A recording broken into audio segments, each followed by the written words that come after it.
جب اہل مدینہ نے یزید کی بیعت توڑ دی، کل کتب حدیث سیر اور تاریخ میں درج ہے، تو اس نے مدینہ پر حملہ کیا، 10,000 اہل مدینہ شہید کرائے، 700 جلیل القدر صحابی شہید کرائے۔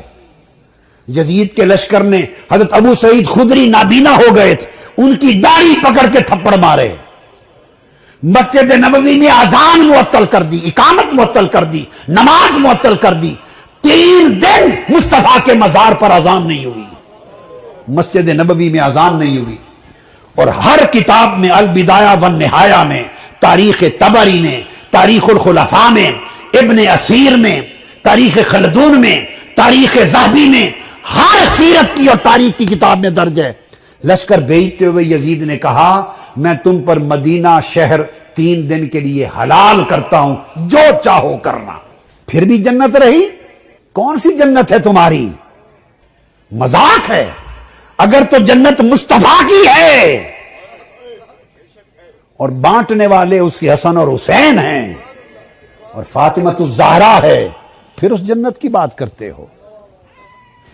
جس نے 3 دن روضہ رسول پر خچر باندھے، یزید کی فوج نے اونٹ باندھے، 3 دن حضور کی مسجد نبوی میں اذان نہ ہوئی، حضرت سعید بن مسیب رضی اللہ تعالیٰ عنہ دوڑ کے گھر نہ جا سکے، فوجی گھس آئے اندر، وہ منبر کے نیچے چھپ گئے۔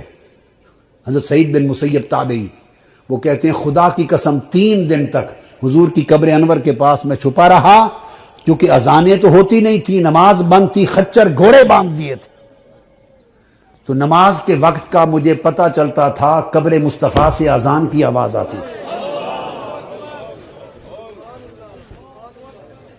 اس نے ادھر مارکہ کربلا بپا کیا اور تاجدار کائنات کو تڑپایا، ادھر شہر مدینہ میں خون عام کیا اور حضور کی قبر انور اور مسجد نبوی کو ویران کیا، اور پھر اس کے بعد اس نے لشکر بدلا اور مکہ پر حملہ کیا، مکہ پر، اور منجنیق کے ذریعے پتھروں سے بارش کی اور خانہ کعبہ کا غلاف اور خانہ کعبہ کی چھت اور کعبہ جلا دیا۔ ادھر کعبہ جل رہا تھا، ادھر یزید مسلسل اپنے احکام بھیج رہا تھا، تو احراق کعبہ کے دوران اسے کولنج کا درد ہوا، 3 دن تڑپا اور واصل جہنم ہو گیا، کعبہ جلانے کے عمل کے دوران مر گیا، اس کو تو توبہ بھی نصیب نہیں ہوئی، کرتا بھی تو قبول نہ تھی۔ یہ اس کے کارنامے ہیں، یہ اس کے 3 جھوٹ جو ہیں واقعہ ہررا کے بارے میں بڑے مشہور ہیں، اور وہ کیوں گھڑے گئے ہیں؟ وہ گھڑے اس لیے گئے ہیں کہ اس واقعے کو ایسا بنا کر پیش کیا جائے کہ لوگ جو ہیں وہ دشمن بن جائیں کہ وہ جی اس نے یہ کر دیا، اس نے وہ کر دیا، توبہ توبہ نعوذ باللہ۔ اور میں یہاں یہ بھی عرض کر دوں کہ بعض اہل حدیث لوگوں نے بھی ایسی باتیں کرنی شروع کر دیں۔ مجھے بار بار ایک سوال آ رہا ہے، یہ ظہیر بھائی ہیں ہمارے، برمنگھم سے ہیں غالباً، انہوں نے یہ سوال مجھ سے کافی دن پوچھا اور بار بار پوچھا۔ وہ کہتے ہیں کہ ہمارے ایک اہل حدیث مناظر ہیں، انہوں نے بھی یہ روایتیں بیان کی ہوئی ہیں کہ واقعہ ہررا میں 10,000 یا پتہ نہیں کتنے قتل ہو گئے، اسی طرح 1000 خواتین سے زنا کر کے نعوذ باللہ ان کو حاملہ کر دیا گیا، اور اسی طرح 3 دن مسجد نبی میں گھوڑے باندھے گئے اور مسجد نبی میں اذان اور جماعت نہیں ہوئی۔ دیکھیں یہ جو تاریخ ہے نا، یہ ایک خارزار ہے، اس کے اندر اترنے کے لیے پوری تیاری کرنی ہوگی۔ اگر بغیر تیاری کے آپ اترتے ہیں نا تو آپ کا فیلڈ میدان کوئی اور ہے، اور آپ ادھر تاریخ میں اتر آتے ہیں بغیر سند، بغیر رجال اور ان چیزوں کی تحقیق کیے یا اس کی ضرورت محسوس کیے بغیر اگر آپ اس میں اتر آتے ہیں تو پھر آپ اس میں زخمی ہوئے بغیر باہر نہیں نکلیں، نقصان کروائیں گے اپنا۔ تو بہرحال جنہوں نے بھی اس طرح کی روایتیں بیان کی ہیں انہوں کی یہ غلطی ہے اور خطا ہے۔ ہم نہیں کہتے نعوذ باللہ، ہم سوء ظن نہیں کرتے کہ ایسے لوگوں نے جان بوجھ کر یہ جھوٹ لوگوں کے سامنے پھیلائے ہیں، انہیں پتہ ہی نہیں تھا، بس سنی سنائی انہوں نے آگے بیان کر دی، یا انہوں نے ضرورت محسوس نہیں کی کہ ہم دیکھیں تو صحیح کہ ان کی حقیقت کیا ہے۔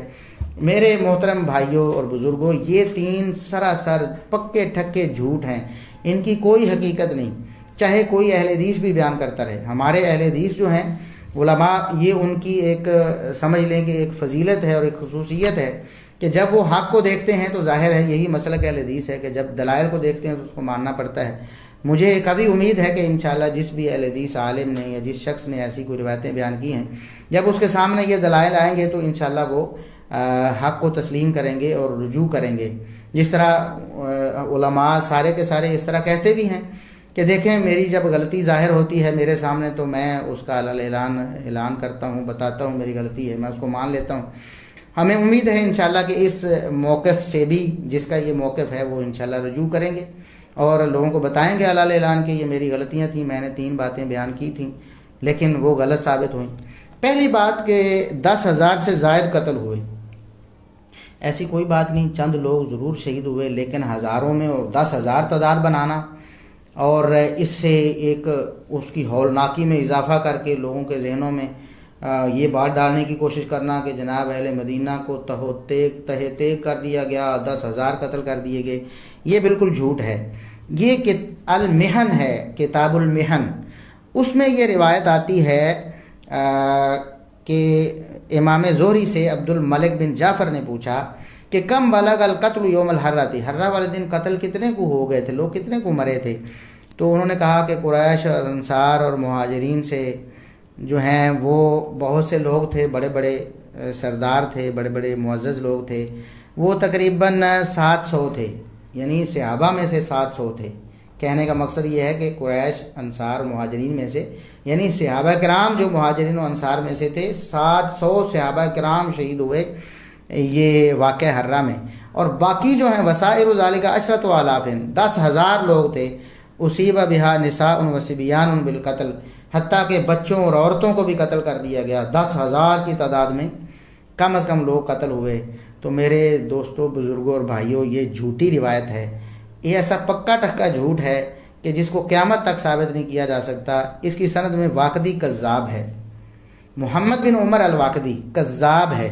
آپ کسی عالم اہل حدیث سے پوچھ لیں یا جس نے بیان کی ہے غلطی سے، آپ اس سے بھی پوچھ لیں کہ محمد بن عمر الواقدی جھوٹا ہے یا نہیں ہے۔ جب وہ جھوٹا ہے تو اس کا بیان کردہ جھوٹ بھی ہمارے نزدیک قابل قبول نہیں ہوگا۔ یہ پہلا جھوٹ ہے واقعہ حرہ کے بارے میں کہ 10,000 سے زائد لوگ جو ہیں وہ شہید کر دیے گئے اور 700 صحابہ شہید کر دیے گئے، یہ جھوٹ ہے۔ اس کی کوئی ایک صحیح سند ہمیں نہیں ملی۔ اگر کسی کے پاس ہے، وہ یہ دعویٰ کرتا ہے کہ نہیں اس کی صحیح سند ہے، وہ پیش کرے تو انشاءاللہ ہم علل اعلان لوگوں کو بتائیں گے کہ ہم نے ایک روایت کو جھوٹا کہا تھا لیکن دوسری صحیح روایت ہمیں مل گئی ہے، واقعی 10,000 قتل ہوئے۔ لیکن اگر ایسی کوئی روایت نہیں ملتی تو پھر ان لوگوں کو چاہیے جنہوں نے اس طرح کی روایتیں عوام میں پھیلائی ہوئی ہیں، وہ لوگوں کو بتائیں کہ یہ جھوٹی روایت تھی، میرے علم میں نہیں تھی، تو میں آج اس سے رجوع کرتا ہوں۔ دوسرا جھوٹ جو اس حوالے سے بولا جاتا ہے کہ 1,000 خواتین یا 1,000 سے زائد خواتین کی بے حرمتی کی گئی، ان کی عزتیں پامال کی گئیں، ان کے ساتھ زنا کیا گیا جبراً، اور پھر بچے بھی پیدا ہوئے، نعوذ باللہ، اس طرح کی باتیں کی جاتی ہیں۔ پہلی اس حوالے سے جو سند ہے وہ دلائل النبوہ بہقی میں ہے۔ یہ جو سند ہے دلائل النبوہ بہقی میں جلد 6 صفحہ 475 پہ یہ موجود ہے۔ اس میں مغیرہ بن مقسم مدلس ہیں۔ اب اس میں کیا ہے، مغیرہ بن مقسم بیان کرتے ہیں کہ مصرف بن عقبہ نے مدینہ کو 3 دن تک لوٹا اور اس میں 1,000 کمواری عورتوں، یہ اندازہ کریں کس طرح جھوٹ گڑے گئے، 1,000 کمواری عورتوں کی عزت پامال کی گئی، یعنی ان کے ساتھ نعوذ باللہ زنا کیا گیا، ان کی عصمت دری کی گئی۔ یہ جو روایت ہے نا، مغیرہ بن مقسم یہ مدلس ہیں اور انہوں نے سما کی تصریح نہیں کی ہے کہ مصرف بن عقبہ کو انہوں نے دیکھا تھا یا کسی سے سن کر انہوں نے بیان کیا۔ ان کی وفات 136 ہجری میں ہوئی ہے۔ حافظ بن حجر کے نزدیک چھٹے طبقے کے راوی ہیں۔ ایسے راویوں کا سماع جو ہے صحابہ کرام سے نہیں ہوتا، جبکہ صحابہ کرام ان روایتوں کے مطابق بھی 700 صحابہ کرام تو شہید ہو گئے ہیں نعوذ باللہ واقعہ حرہ میں، تو گویا ہزاروں کی تعداد میں تو کم از کم شریک تھے نا صحابہ واقعہ حرہ میں، تو ان ہزاروں میں سے کسی کو بھی نہیں دیکھا اور کسی سے بھی نہیں سنا۔ اس کا مطلب یہ ہے کہ اس نے زمانہ ہی نہیں پایا ہے، اور پھر کس سے سنا ہے کس سے نہیں سنا ایسی کوئی بات بھی بیان نہیں کی، یہ بھی بالکل ثابت نہیں۔ اسی طرح الاصابہ حافظ بن حجر رحمۃ اللہ علیہ کی کتاب ہے، جلد 5 صفحہ 21 اور 22 پہ ایک روایت نقل کی گئی ہے. اس میں یہ ہے کہ ایک شامی عورت کی عزت، ایک شامی شخص ایک عورت کی عزت لوٹنے لگا اہل مدینہ میں سے، یعنی شامی فوج کا ایک سپاہی جو تھا وہ ایک مدینہ کی ایک عورت کی عزت لوٹنے لگا، تو عبداللہ بن متی نے اس کی جان چھڑوائی اور شامی کو قتل کر دیا. یہ ایک روایت ہے جو بطور دلیل پیش کی جاتی ہے. یہ روایت سخت انقطاع کی وجہ سے ضعیف ہے. مصعب بن عبداللہ الزبیری 156 ہجری میں پیدا ہوئے، 156 ہجری میں پیدا ہوئے، جبکہ واقعہ ہررا 63 ہجری میں پیش آیا. 63 سے لے کر 156 تک تقریباً 100 سال کا فاصلہ ہے. 100 سال کا فاصلہ، درمیان میں کون تھا؟ کس جھوٹے نے یہ بات بیان کی ہے؟ ایسی کوئی بات یہاں موجود نہیں ہے. جو کہتا ہے کہ ایسا ہوا ہے وہ اس کی سند ہمارے سامنے لے آئے. تیسری جو دلیل دی جاتی ہے وہ علامہ ابن الجوزی رحمۃ اللہ علیہ کی کتاب ہے المنتظم، تاریخ کی کتاب ہے. اس میں جلد 6 صفحہ 15 پہ انہوں نے ایک سند نقل کی ہے جس میں یہ کہ ایک عورت نے دوران طواف ایک سیاہ انسان سے معانقہ کیا اور بوسہ دیا. پوچھنے پر بتایا کہ یہ میرا بیٹا ہے. یعنی عورت مدنی تھی، مدینے کی، اس نے بوسہ دیا ایک سیاہ انسان کو دوران طواف. سیاہ انسان سامنے آیا تو اس سے لپٹ گئی. جب کسی نے پوچھا کہ یہ کیا کر رہی ہو، اس نے کہا یہ میرا بیٹا ہے، میرے ساتھ شکل اس لیے نہیں ملتی کہ اس کے باپ نے ہررا والے دن مجھ سے زنا کیا تھا جس سے یہ پیدا ہوا. توبہ توبہ. یہ جو روایت ہے خالد الکندی اور ام الحیثم دونوں مجہول ہیں، اس میں ان کا کوئی عطا پتہ نہیں، نہ ان کی توثیق، نہ ان کے حالات، نہ ان کی نیکی تقوی، کچھ بھی معلوم نہیں. ایسے لوگوں کی روایتیں کون قبول کر سکتا ہے؟ کوئی مسلمان تو قبول نہیں کر سکتا نا. مسلمانوں کو تو قرآن میں اللہ نے فرمایا کہ ان جاءکم فاسقٌ بنبأ فتبینوا، ایمان والو، سورہ حجرات میں یا ایھا الذین آمنوا، ایمان والو ان جاءکم فاسقٌ بنبأ فتبینوا، اگر فاسق تمہارے پاس سے کوئی خبر لے کے آئے تو اس کی تفتیش کر لیا کرو. تو جو لوگ ایسی روایتوں کو اس طرح اڑتی باتوں کو سنا کے پیش کرتے ہیں نا، وہ اپنا بھی نقصان کرتے ہیں، مسلک اہل حدیث کا بھی، دین اسلام کا بھی نقصان کرتے ہیں. ان لوگوں کو ایسی حرکتیں نہیں کرنی چاہیے، بلکہ اب اگر ان کے سامنے یہ سارے حقائق آ گئے ہیں تو انہیں رجوع کرنا چاہیے، لوگوں کو بتانا چاہیے کہ ہم سے یہ غلطی ہوئی ہے. ہمیں امید ہے کہ انشاءاللہ وہ منصف مزاج ہوئے تو ضرور رجوع کریں گے، کیونکہ وہ بار بار کہتے بھی ہیں، ہر اہل حدیث کہتا ہے کہ میری کوئی غلطی ہوگی تو میں شکریہ ادا کروں گا اور اعلان بیان کروں گا کہ میری غلطی ہے اور میں نے اس کی اصلاح کر لی. تیسرا جو جھوٹ اس حوالے سے بولا جاتا ہے وہ یہ ہے کہ 3 دن مسجد نبوی میں اذان اور جماعت معطل رہی. اور یہ بڑی انٹرسٹنگ بات ہے کہ اس کو پیش کرنے والا اگر کوئی اہل حدیث ہے یا نام نہاد توحید کا دعوے دار ہے، نام نہاد توحید کے دعوے دار سے مراد میری انجینئر مرزا محمد علی صاحب ہیں، وہ بھی ان واقعات کو اس طرح پیش کرتے ہیں کہ مسجد نبوی کی حرمت پامال 3 دن جناب وہاں اذان جماعت نہیں ہوئی. اسحاق جالوی صاحب بھی اس طرح کے واقعات بڑے مزے سے بیان کرتے ہیں. تو وہ جب یہ بیان کرتے ہیں انجینئر مرزا محمد علی صاحب، تو کتنی بڑی خیانت ہے یا کتنی بڑی جہالت ہے ان کی. شرم نہیں آئی ان کو کہ یہ روایت جہاں جہاں بھی موجود ہے اس کا ایک ٹکڑا انہوں نے ہضم کر لیا ہے، کھا پی لیا چپ کر کے، اور دوسرا ٹکڑا جو ہے وہ خاص ایک مقصد کے لیے، رافضیوں کو خوش کرنے کے لیے اس کو پیش کر رہے ہیں. جب یہ روایت ثابت نہیں ہے تو آپ اسے پیش کیوں کرتے ہیں؟ اور اگر آپ اسے پیش کرتے ہیں تو پوری حدیث کو کیوں نہیں مانتے؟ پوری روایت کیوں نہیں مانتے؟ اس کی پہلی سند جو ہے وہ سنن دارمی میں موجود ہے 94 نمبر پہ.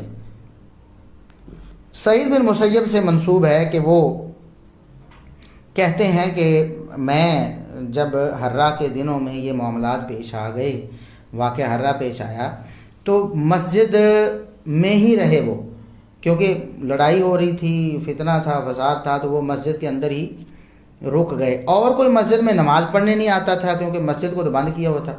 اب دیکھیں سعید بن مسیب تو مسجد میں موجود ہیں، لوگوں کو انہوں نے روکا ہوا تھا ان کے بقول. یہ جو جھوٹی روایتیں پھیلانے والے ہیں ان کے بقول اہل شام نے مدینہ والوں کو روک دیا کہ مسجد نبوی میں نماز نہیں پڑھنی. 3 دن نہ مسجد میں اذان ہوئی نہ اقامت ہوئی. اچھا، اس روایت میں کیا ہے؟ وہ کہتے ہیں کہ لما کانا ایام الحراتی، یہ سعید بن عبدالعزیز بیان کرتے ہیں.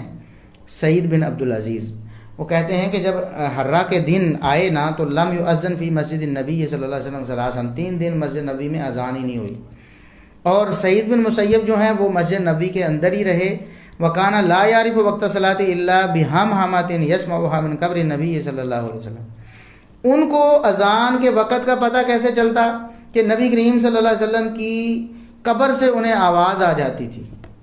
نبی پاک صلی اللہ علیہ وسلم کی سے قبر سے آواز آ جاتی تھی اذان کی, تو انہیں پتہ چلتا کہ نماز کا وقت ہو گیا, تو وہ نماز پڑھ لیتے. اچھا جی, ہم پوچھتے ہیں نام نہاد توحید کے دعوے داروں سے, محمد علی مرزا صاحب سے بھی, کہ کیا کہ سعید بن مسیب کو نبی پاک صلی اللہ علیہ وسلم بتاتے تھے کہ سعید نماز کا وقت ہو گیا پڑھ لو؟ تو جھوٹو, جب اس بات کو نہیں مانتے ہو تو دوسرا جھوٹ کیسے مان لیتے ہو؟ سند تو ایک ہی ہے. اچھا, یہ سند بھی ثابت نہیں ہے. سعید بن عبدالعزیز التنوخی 90 ہجری میں پیدا ہوا اور واقعہ حرا جو 63 ہجری میں پیش آیا. 90 ہجری میں وہ پیدا ہوئے ہیں, 63 ہجری میں یہ واقعہ پہلے پیش آ چکا ہے. تو اتنے سال پہلے کا واقعہ کس سے سنا ہے سعید بن عبدالعزیز نے؟ انہوں نے تو نہیں بتایا, کسی جھوٹے نے بتایا ہوگا. اس طرح کی بات گھڑی ہوگی اور انہیں پتہ ہی نہیں چلا کہ وہ جھوٹا ہے, اور انہوں نے اس روایت کو آگے بیان کر دیا. تو سند منقطع ہے, روایت ثابت نہیں ہے. اسی طرح دوسری سند الطبقات الکبریٰ میں آتی, ابن سعد رحمۃ اللہ علیہ کی کتاب ہے الطبقات الکبریٰ, جلد 5 صفحہ 132 ہے. اس میں سند اس طرح آتی ہے کہ طلحہ بن محمد بن سعید اپنے والد محمد بن سعید سے بیان کرتے ہیں کہ کانا سعید بن المسیب ایام الحرۃ فی المسجد لم یبایع ولم یبرح وکان یصلی معهم الجمعۃ ویخرج الی العید وکان الناس یقتتلون وینتهبون وهو فی المسجد لا یبرح الا لیلا الی لیل. قال فكنت اذا حانت الصلاة اسمع اذانا یخرج من قبل القبر. سعید بن مسیب کہتے ہیں کہ جب یہ فتنہ ہوا, لوگ لڑ رہے تھے, میں مسجد کے اندر ہی رہ گیا, تو جب نماز کا وقت ہوتا تو مجھے قبر سے اذان آتی تھی, اذان کی آواز آتی تھی. تو یہاں تک کہ لوگ امن میں آ گئے اور دوبارہ نماز اذان اور باجماعت نماز شروع ہو گئی. اس سے پہلے تک میں مسجد میں ہی رہا, لوگ نہیں آتے تھے, لیکن مجھے قبر نبوی سے اذان کی آواز آتی تھی. یہ بھی جھوٹی روایت ہے. محمد بن عمر واقدی کذاب ہے, محمد بن عمر واقدی کذاب ہے. اسی طرح طلحہ اور اس کا والد محمد بن سعید, یہ دونوں جو ہیں وہ مجہول ہیں, ان کی کوئی معتبر توثیق ثابت نہیں ہے. صرف امام ابن حبان نے ثقات میں ذکر کیا ہے, لیکن ان کا اس طرح توثیق کرنا معتبر نہیں ہے, اہل علم جانتے ہیں. یہ بھی جھوٹی روایت ہوئی. تیسری روایت اس حوالے سے ہے, وہ بھی الطبقات الکبریٰ میں ہے, جلد 5 صفحہ 100. اس میں بھی سعید بن مسیب سے ہی بیان کیا گیا. عبد الحمید بن سلیمان ابو حازم سے بیان کرتے ہیں, اور ابو حازم سعید بن مسیب سے بیان کرتے ہیں کہ لقد رأیتنی لیالی الحرۃ وما فی المسجد احد من خلق اللہ غیری. مجھے وہ دن یاد آتے ہیں حرہ والی راتیں, میں مسجد میں تھا, مسجد میں میرے علاوہ کوئی بھی نہیں تھا. وَإِنَّ أَهْلَ الشَّامِ لَيَدْخُلُونَ زُمَرًا زُمَرًا, اہل شام جو ہے نا وہاں آتے تھے گروہ در گروہ, اور وہ کہتے تھے انظروا الی ھذا الشیخ المجنون, اس پاگل بڈھے کو دیکھو, نعوذ باللہ, کہ یہ ادھر مسجد میں کیا کر رہا ہے. مسجد میں نہ نماز ہوتی نہ جماعت ہوتی, یہ ادھر بیٹھا ہوا کیا کر رہا ہے. ظاہر مسجد میں بیٹھنے کا مقصد تو یہ ہے کہ اذان جماعت وغیرہ, جماعت ہوتی ہے تو گھر چلا جائے, ادھر کیوں بیٹھا ہے, نعوذ باللہ, یہ انہوں نے کہا. تو وما یاتی وقت صلاۃ الا سمعت اذانا فی القبر, سعید بن مسیب سے منسوب ہے کہ جب بھی نماز کا وقت ہوتا تو مجھے نبی صلی اللہ علیہ وسلم کی قبر سے اذان کی آواز آتی. پھر ثم تقدمت فاقمت فصلیت, تو میں آگے بڑھتا, اقامت کہتا, نماز پڑھتا. وما فی المسجد احد غیری, میرے علاوہ مسجد میں کوئی نہیں ہوتا تھا. اس میں عبد الحمید بن سلیمان ضعیف راوی ہے, عبد الحمید بن سلیمان ضعیف راوی ہے. یہ آپ نے دیکھا 3 روایتیں اس حوالے سے تھیں, تین روایتیں تھیں, تینوں کی تین ہی جھوٹی اور ضعیف ہیں, منکر ہیں, کوئی بھی روایت ثابت نہیں ہے. اور ان تینوں روایتوں میں نبی کریم صلی اللہ علیہ وسلم کی قبر سے اذان آنے والی بات موجود ہے. کیا انجینئر مرزا صاحب اس بات کو مانتے ہیں کہ نبی کریم صلی اللہ علیہ وسلم کی قبر سے اذان, آپ صلی اللہ علیہ وسلم اذان دے کے سعید بن مسیب کو بتاتے, آپ اذان دیتے اور سعید بن مسیب وہاں نماز پڑھتے, کیا یہ مانتے ہیں؟ یا کوئی اہل حدیث عالم جو اس روایت کو سنی سنائی بیان کرتا رہا ہوگا نا. ظاہر ہے کہ اگر کسی اہل حدیث عالم نے کتاب کھول کر خود پڑھا ہوتا تو اسے پتا ہوتا کہ یہ روایت بیان کرنے سے تو میرے گلے میں یہ بھی پڑنے والی ہے بدعت, ایک غلط اعتقاد پڑنے والا ہے. تو پھر وہ اسے اگر صحیح سمجھتا تو لوگوں کو بتاتا بھی کہ حرہ والے دنوں میں یہ ایک کرامت سعید بن مسیب کی ہوئی کہ نبی پاک صلی اللہ علیہ وسلم ان کے لیے اذانیں کہتے رہے. یہ اگر بیان نہیں کیا یا اس کو جھوٹا سمجھا ہے تو دوسرے جھوٹ کو کیوں پھیلایا؟ اس کا مطلب یہ ہے کہ یہ سارا کچھ سنا سنایا تھا.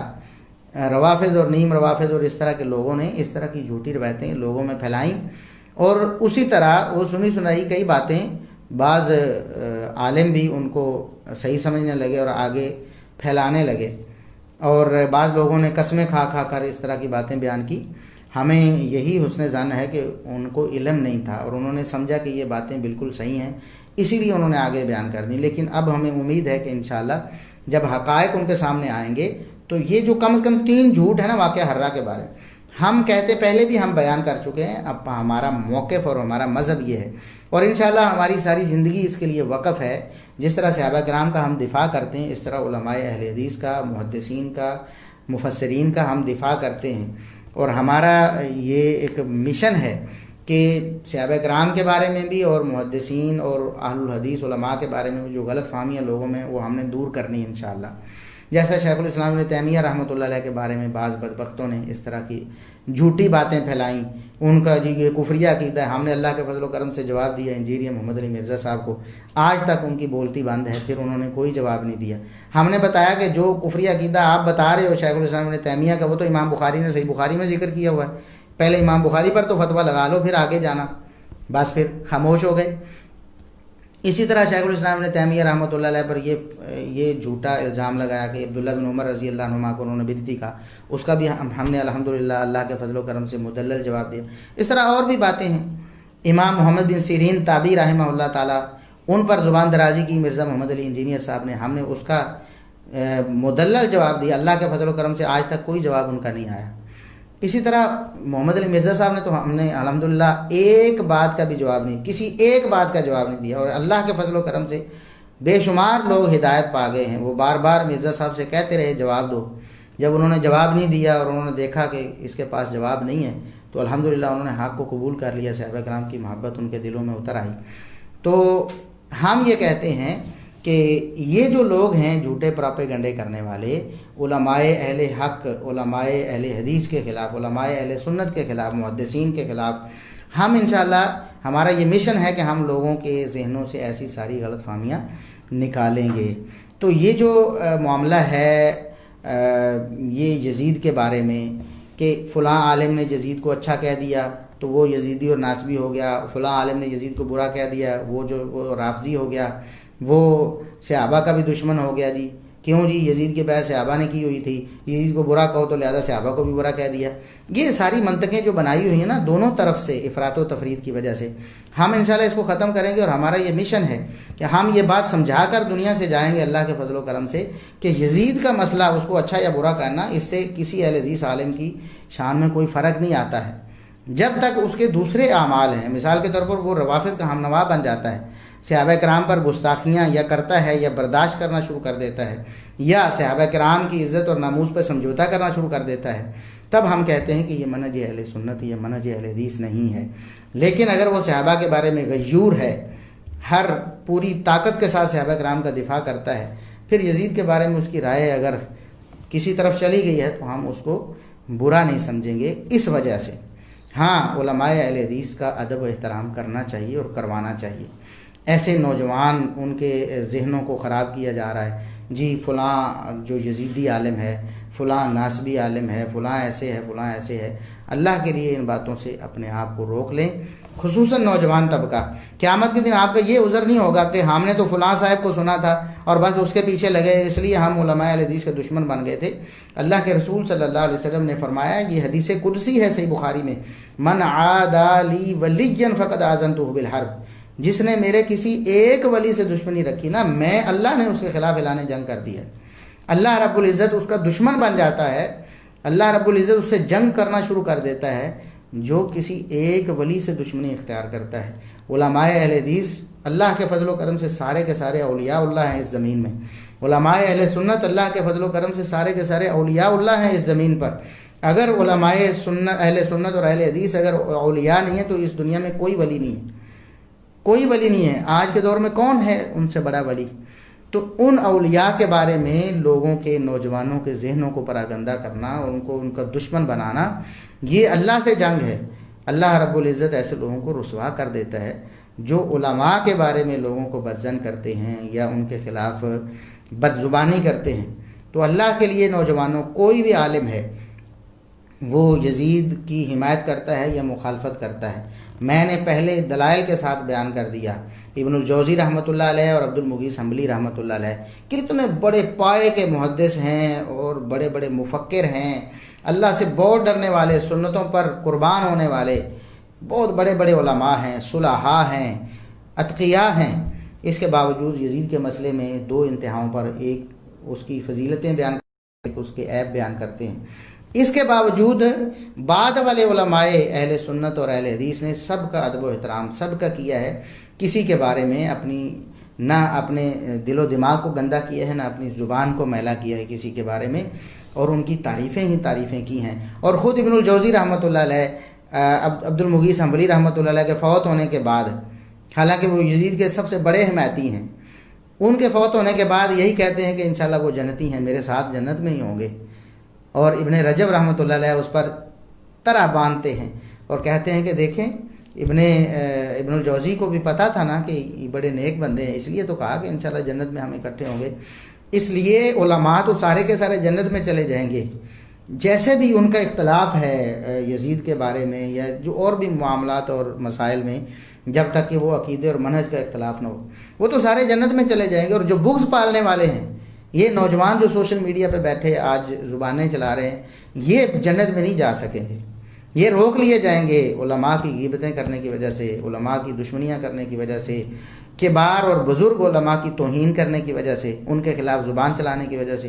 اللہ رب العزت اس دن سے پہلے ہمیں دنیا سے لے جائے جب ہم نے کبھی علماء اہل حدیث یا علماء اہل سنت کے خلاف اپنی زبانوں کو دراز کرنا ہو یا اپنے دماغوں کو خراب کرنا ہو یا اپنے دلوں کو میلا کرنا ہو۔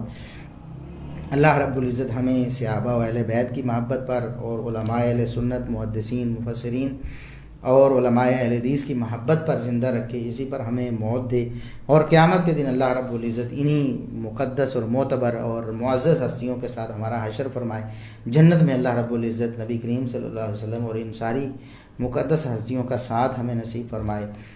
آج کے لیے اتنا ہی، انشاءاللہ باقی معاملات جو ہیں وہ آئندہ شیڈول کے مطابق چلتے رہیں گے، انشاءاللہ اعلان کیا جاتا رہے گا۔ اللہ رب العزت اس عمل کو ہماری نجات کا سبب بنا دے۔